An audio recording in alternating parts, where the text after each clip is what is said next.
He has had analysts on the ground recently in China. So let's start there. Chris Haynes from Equity Trustees joins me now. Chris, thank you so much for joining us today. Really appreciate your company. Just note that Good morning. good morning indeed.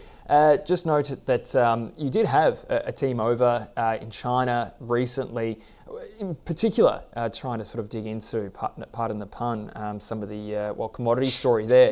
What's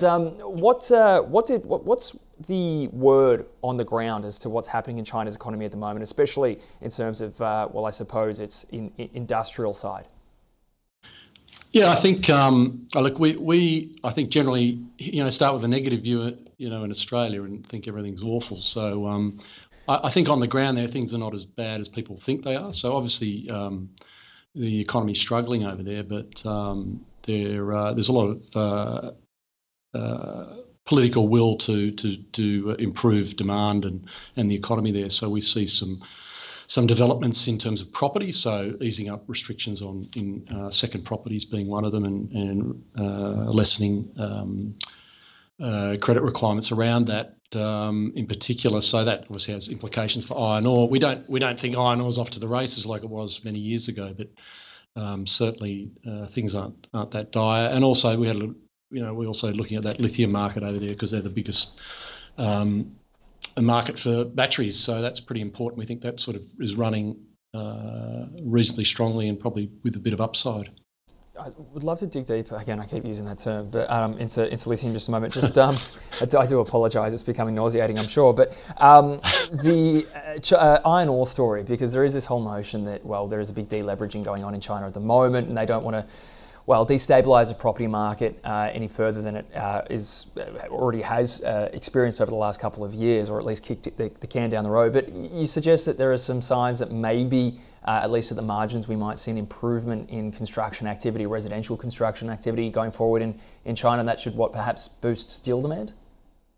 Yeah, look, I think actually we have quite a bit of argument internally here about what is going on there, because it is difficult to read the tea leaves, but there is, I don't know if you recall, but Chairman Xi did say building is for living and not investing. Now, that apparently was reversed at the last Politburo meeting, so that's a difficult thing to reverse, but we think there's certainly some movement around to have some shantytown developments, and there's this restriction on owning a second unit and having a very large deposit for that second unit. So obviously a lot of the urbanisation's happened, and there's a lack of confidence in the property market. So I don't think we're going to see massive demand, but I think a stabilisation in some just normal demand profile in property. So we're never going to see, I don't think, iron ore back to $200 a tonne, but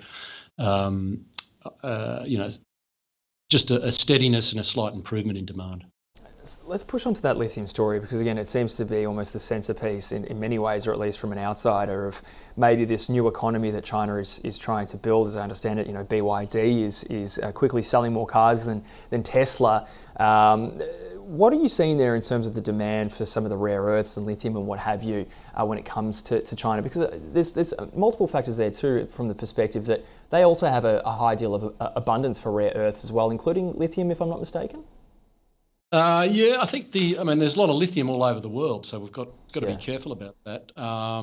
It is, they've got lepidolite, which has got a lower grade of lithium, so it's compared to Australia. So just bearing that in mind. So there's plenty of lithium around the world. I think bringing supply on is an issue, but we did meet with we met with BYD, we met with the battery makers and also the chemical producers, and I think we have these demand supply models, and as the brokers do, and we follow those. I think everyone is expecting supply to come on, so we think supply is going to take a lot longer to come on. So it takes a while from getting your feasibility study up and running, and then actually digging your first sod. The other thing is, I think talking to the companies over there, we're going to see very strong growth anyway, but we actually think, the car makers are talking even stronger growth than I think we expect here in some of those demand supply models. So I think just the numbers off the top of my head, sort of 8.5 million, battery electric cars. I think they're more looking to sort of 9 million, and China's a big chunk of that market. So, and they just really want to penetrate the market. So there's some price discounting going on. So that'll drive demand for those cars. So we think there'll be very strong demand for the battery and the lithium that supplies that, and that's probably going to be a bit more than what people expect. And we think the supply is going to be a bit more difficult than what people expect. So, still pretty good conditions, but we just got to watch that supply market. So, it's becoming a big part of the market, the lithium players. So, because it does have such profound relevance to some of the companies, our local lithium players here, your pessimistic isn't probably the right word, but less bullish perhaps on our ability to build scale and capacity when it comes to lithium, and that's what's going to perhaps be the major driver of this assumed deficit going forward in the lithium market?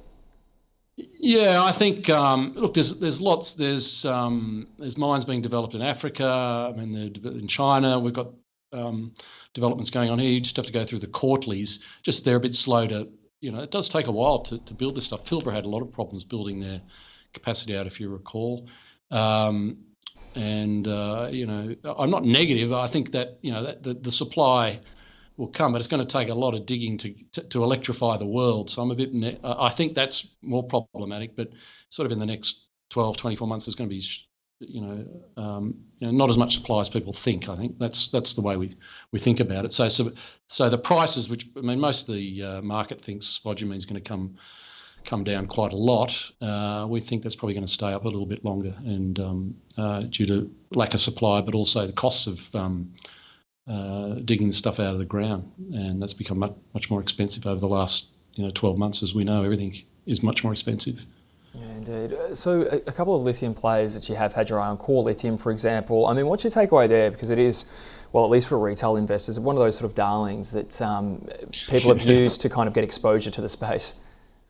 Yeah, we're a more conservative manager, Kyle. We like things that, in production and produce cash flow. So we're probably more disposed to the larger players. I think I'll leave those smaller ones to the retail guys. I mean, something like Pilbara's probably it's got $3 billion worth of cash. It's got production profile going forward. It's also got some some new technology in terms of concentrating the lithium with this new calyx thing. So core's not really a focus for us. Probably the larger players more so.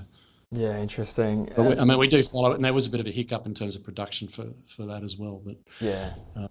So perhaps an example of just the difficulties of, again, building capacity and scale here more than anything else.